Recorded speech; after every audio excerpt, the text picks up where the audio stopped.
ఎఫెసీయులకు రాసిన పత్రిక 3వ అధ్యాయము. ఈ హేతువు చేత అన్యజనులైన మీ నిమిత్తము క్రీస్తు యేసు యొక్క ఖైదీనైన పౌలను నేను ప్రార్థించుచున్నాను.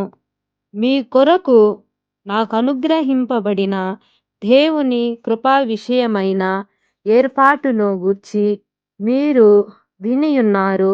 ఎట్లనగా క్రీస్తు మర్మము దేవ దర్శనము వలన నాకు తెలియపరచబడినందున సంగతిని గూర్చి మునుపు సంక్షేపముగా రాసితిని.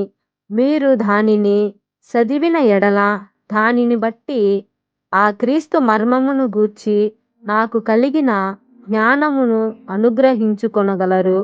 ఈ మర్మమిప్పుడు ఆత్మ మూలముగా దేవుని పరిశుద్ధులగు అపోస్తలులకును ప్రవక్తలకును బయలుపరచబడి ఉన్నట్లుగా పూర్వకాలమందు మనుషులకు తెలియబడవలెనని లేదు.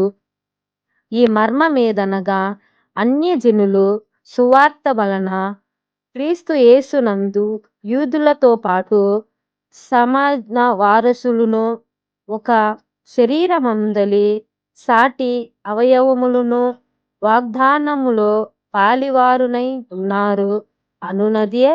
దేవుడు కార్యకారియగు తన శక్తిని బట్టి నాకు అనుగ్రహించిన కృపావరము చొప్పున నేను ఆ సువార్తకు పరిచారకుడనైతిని.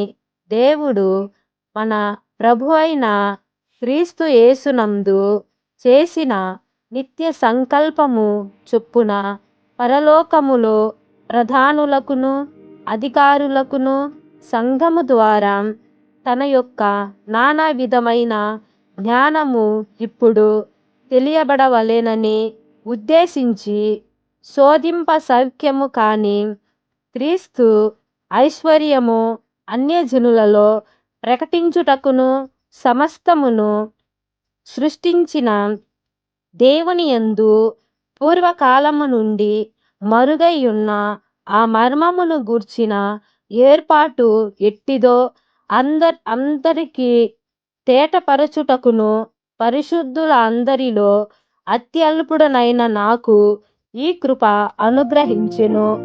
ఆయన యందలి విశ్వాసము చేత ధైర్యమును నిర్భరమైన ప్రవేశమును ఆయనను బట్టి మనకు కలిగి ఉన్నవి. కాబట్టి మీ నిమిత్తమైన నాకు వచ్చిన శ్రమలను చూచి మీరు అధైర్యపడవద్దని వేడుకొనుచున్నాను. ఇవి మీకు మహిమకరములనైయున్నవి. ఈ హేతువు చేత పరలోకమందును భూమి మీదను ఉన్న ప్రతి కుటుంబము ఏ తండ్రిని బట్టి కుటుంబమని పిలువబడుచున్నదో ఆ తండ్రి అయిన నేను మోకాళ్ళూని మీ అంతరంగ పురుషుని యందు శక్తి కలిగి ఆయన ఆత్మ వలన బలపరచబడినట్లుగాను క్రీస్తు మీ హృదయములలో విశ్వాసము ద్వారా నివసించునట్లుగాను తన మహిమైశ్వర్యము చొప్పున మీకు దయచేయవలెననియు మీరు దేవుని సంపూర్ణత యందు పూర్ణులగునట్లుగా ప్రేమ యందు వేరుపారి స్థిరపడి సమస్త పరిశుద్ధులతో కూడా దాని వెడల్పును పొడుగును లోతు ఎత్తు ఎంతో గ్రహించుకొనుటకును జ్ఞానమునకు మించిన క్రీస్తు ప్రేమను తెలుసుకొనుటకును తగిన శక్తి గలవారు కావలెననియు ప్రార్థించుచున్నాను. మనలో కార్యసాధనమైన తన శక్తి చొప్పున మనము అడుగు వాటినన్నిటికంటేను ఊహించు వాటన్నిటికంటేను అత్యధికముగా చేయు శక్తిగల దేవునికి క్రీస్తు యేసు మూలముగా సంఘములలో తరతరములు సదాకాలము మహిమ కలుగునుగాక. ఆమేన్.